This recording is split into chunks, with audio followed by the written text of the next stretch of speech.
Let's talk, ladies and gentlemen. Today is March the 3rd, 2020. We're going to be talking about Monday Night Raw because I think this was a big Monday Night Raw. This is some surprises that happened, and even the Brooklyn fans were going nuts for this one. There's some matches that they didn't care for, but there's some matches that they were going crazy, and some things that did happen. So, ladies and gentlemen, to start Monday Night Raw off, I don't know what I was doing in there. But to start up Monday Night Raw, we had Brock Lesnar and Paul Heyman coming out and bored people to death. Oh man, I was going to fall asleep. I was going to fall asleep because Paul Heyman was talking about WrestleMania, talking about Drew McIntyre's a fluke, and all that stuff, blah, blah, blue, blue, blue, blue. Nobody cares. So, and then Drew McIntyre came out because Paul Heyman did a threat. He says, if Brock Lesnar sees or puts his hand on Drew McIntyre, he's going to destroy him. Well, Drew McIntyre came out and you did not do anything. You just laughed and he said, I'm the champion. The belt was right here and I hurt myself. He said he's the champion and he was about to leave and then he came back and then he got Claymored in the head because he's not a smart beast, man. Like, seriously. Like, if you want to do an F5, you have to pick him up. But if he wants to do a Claymore, he just need to put his leg up. So, Brock Lesnar got a Claymore in the head, and looks like Drew McIntyre was done. He walked away. And then we saw Paul Heyman saying, are you okay? Are you okay? Are you okay? And then, I don't know what the heck I'm doing. But all that happened, and then Brock Lesnar was walking on the ramp, holding his head, crying. I don't think he was crying, but he was on the ramp. And then Drew McIntyre comes back out and do another Claymore on the ramp. And then he was holding the title, and the fans are going nuts. Oh my God, everybody went nuts. He wasn't done there. He was getting ready to do a third Claymore, and he did it, a third Claymore onto Brock Lesnar on the ramp. Is that what we're going to see at WrestleMania? Ladies and gentlemen, there was a rumor, before we get to this video, there's a rumor that WrestleMania might be canceled. I don't think I ever talk about this coronavirus on my videos, but this coronavirus, this virus around the world is ruining people's lives. Literally, because this thing could kill somebody. But it's canceling events from, I think, concerts, maybe soccer, but it's not official yet. It's not official yet because Raw was talking about WrestleMania. So, ladies and gentlemen, it's not official yet. So, WrestleMania is still on. Whoever wins that Elimination Chamber with the women's will fight Becky Lynch at WrestleMania. So, we don't know yet. It's not official yet. Thank God. And then we had our Raw Tag Team Championship match. Seth Rollins and Murphy defend their tag titles against the Street Profits. But there was a stipulation. If Street Profits lose, they would never get another shot until Seth Rollins and Murphy loses the titles. But they have to win. If they don't win, they don't get a shot again. So, ladies and gentlemen, this match was pretty awesome. The fans went nuts about it. For this whole thing, people were going nuts. It was awesome match. I enjoyed it. It was pretty good. And, ladies and gentlemen, I liked the ending. We saw AOP trying to get into the ring because Seth Rollins says, come over here. I can't handle these guys on my own again. When you have Buddy Murphy. No. But, ladies and gentlemen, AOP was about to get there and get their hands on Montez Ford because the ref was distracted. But the referee turned around and he says, no, that's not happening. That's not happening. You get the heck out of here. So he kicked out AOP. The ref was still distracted because the AOP and Buddy Murphy, or Murphy, whatever you want to call him. And then here comes Kevin Owens, stunned Seth Rollins. And then Montez Ford did his frog splash. 1, 2, 3. We have a new Raw Tag Team Champions, Angelo Dawkins and Montez Ford, the Street Profits, are the Tag Team Champions. Somebody broke somebody's alarm. That's annoying. But, ladies and gentlemen, we have new Tag Team Champions. I'm happy that they're actually doing something for the Street Profits. These guys have a lot of energy. Like, seriously, a lot of energy and great matches. Even on NXT, when they won the NXT Tag Team titles, I loved it. And I'm loving this. But, ladies and gentlemen, we got a match got added to Elimination Chamber. It's going to be a rematch with Seth Rollins and Murphy versus the Street Profits for the Raw Tag Team titles in a rematch. Pretty decent. We had another championship on the line. It was a 24/7 title.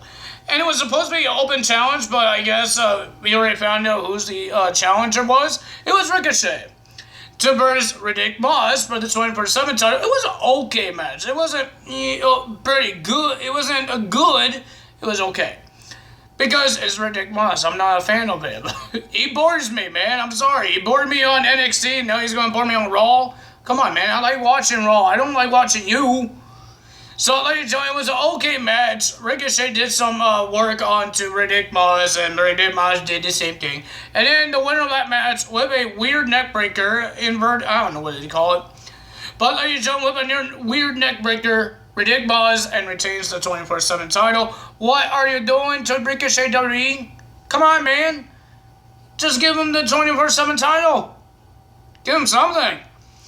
Well, ladies and gentlemen, the wait was over. We found out what was in Eric Rowan's cage because No Way Jose asked nicely. He asked nicely, can we see what's in the cage?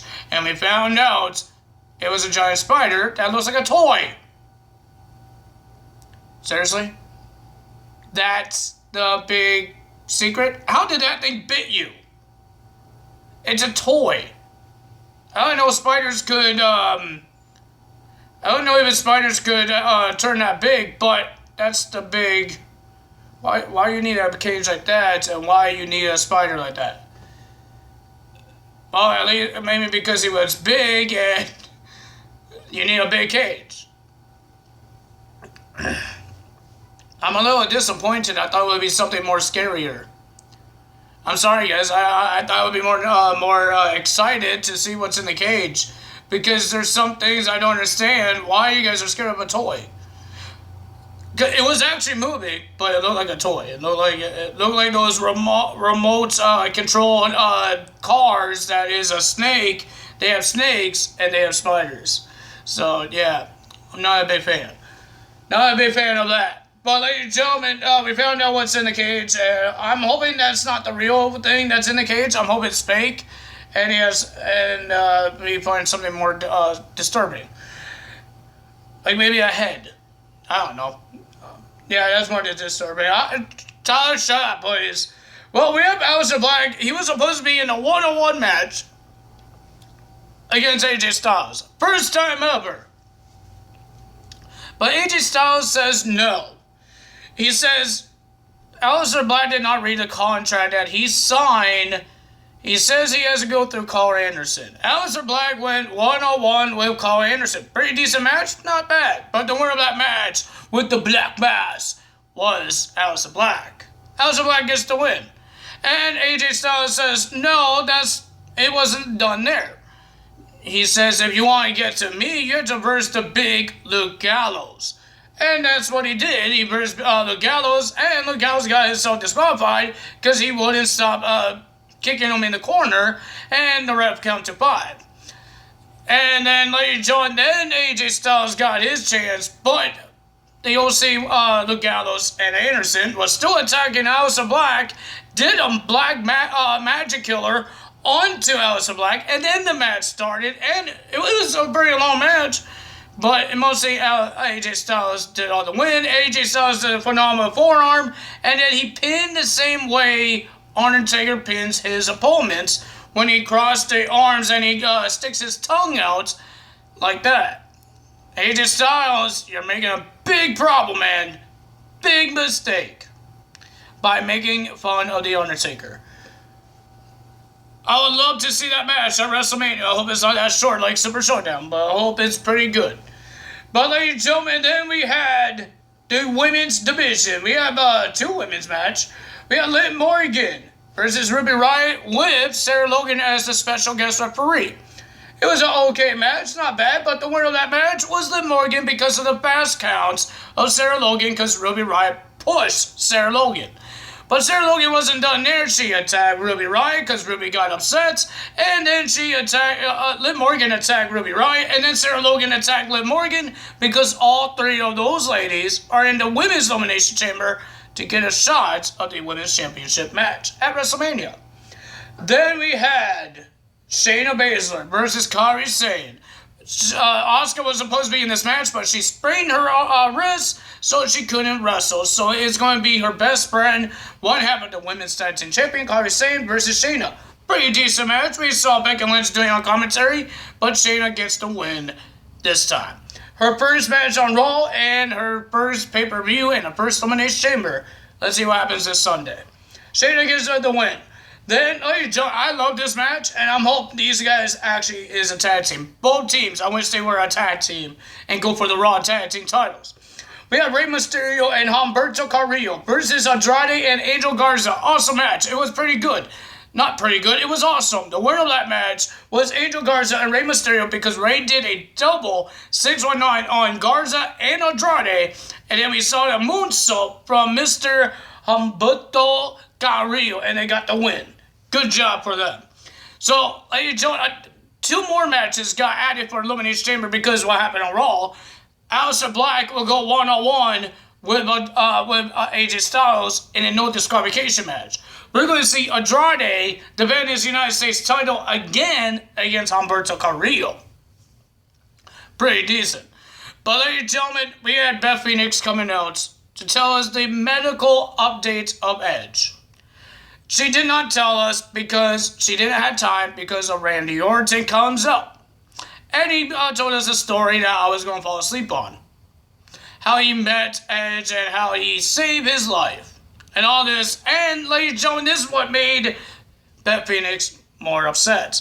Because Randy blames Beth Phoenix why he got hurt. Because he says he's a junkie. He's a junkie for the fans. He loves the fans so much, he's going to get himself hurt.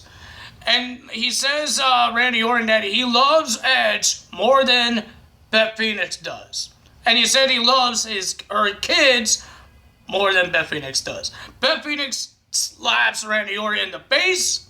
Randy got angry. He threw the microphone and laid a stare down. And then Beth Phoenix tried to kick Randy Orton. I think she did kick Randy Orton. And then we saw the RKO onto Beth Phoenix. Randy, what is your deal?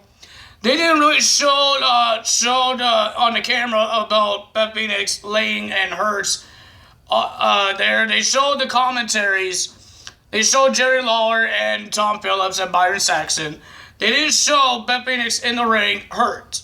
We saw some wrestlers, Hawkins, Ryder, Rey Mysterio, Natalya, and I believe R-Truth. I think it was R-Truth there as well, to check on her. And then they showed a replay of what happened of the RKO. And then they showed Beth Phoenix because she's not injured. Because I think WWE needs to be careful. Because some people, I don't think WWE wants to show men beating up women that much. It's not intergender matches. They don't really do intergender matches. They do mixed tag team matches. It's not intergender. It's like AEW. You don't see them do like intergender matches. Sonny Kiss is not a woman. She's a man. I'm sorry to say, but it's the truth. She's not a woman. She's a man. That's why Sonny Kiss on AEW fights the men. You guys can see that, right? Please tell me you see that. But it's not like Impact Wrestling. Impact Wrestling has intergender. They're okay with that because I don't know why. But WWE is not okay with that, having men beat up women. They do it a couple of times that the women actually could handle the beat up. Like Nia Jax in the Royal Rumble match. Like Beth Phoenix, because she was in the Royal Rumble match in 2010. But Beth Phoenix actually could handle a RKO. Or Stephanie McMahon getting DDT'd by Randy Orton in 2009. There's some ladies that actually could handle it. But ladies and gentlemen, don't hate on WWE. Oh, you didn't show it. You didn't show her hurts. They have reasons. They should have reasons. AEW might have some reasons, and Impact Wrestling has some reasons. Maybe Ring of Honor has some reasons. You don't see a lot of intergender wrestling matches in the big promotions. Those big promotions, like AEW, that's a big promotion. Impact Wrestling, big promotion. People have been talking about that. WWE is a big promotion. They don't want to have some hate from the fans, because some fans don't like men beating up women. They don't like that. Some people love that, like intergender matches. People love women fight men. You can show women that actually can beat men. There's some people that actually doesn't like that. It's hard to explain. But another news on Monday, Matt Hardy is no longer in WWE. If you guys didn't see the Twitter of him, he said he's going to be watching WWE, NXT, AEW, Ring of Honor, Impact Wrestling, New Japan Pro Wrestling. He's going to watch every wrestling promotion, I guess this week, and see where he wants to go. Because ladies and gentlemen, he did a lot in WWE. Let's see what he could do in other places. Will I be doing more result videos with Matt Hardy in it? I don't do Ring of Honor. I don't do New Japan Pro Wrestling. So let's say if he comes to AEW or Impact Wrestling or NXT maybe. We don't know. So ladies and gentlemen, if you guys enjoyed this video, I'm sorry to tell you guys what I think about the Beth Phoenix thing when she was in the ring hurt and they just show the commentaries. I just think you should have some explanation. I don't know it's the true explanation, but WWE has the reasons why they do it. Okay, guys? Sometimes they have the reasons. I know they fully show Becky Lynch getting end of days, but she was in the match. She signed for that. She says she read the script saying that she's going to get end of days. She's fine with that. Maybe Beth Phoenix didn't want to show people that she was hurt. She was okay to get RKO'd, but she wasn't okay to show people that she was hurt. Maybe because she didn't want her kids to see it. You don't know that. Right? We don't know why she did it. Maybe she told Vince, I would take the RKO, but can you make sure they don't show me her in the ring for my kids? It's understandable, guys. Alright, it's understandable. There's some wrestlers okay, some wrestlers is okay, some women wrestlers are okay because their kids seen them wrestle before. Maybe her children is younger. I don't know. I don't look it up. But maybe that's it. So, ladies and gentlemen, if you guys hate me,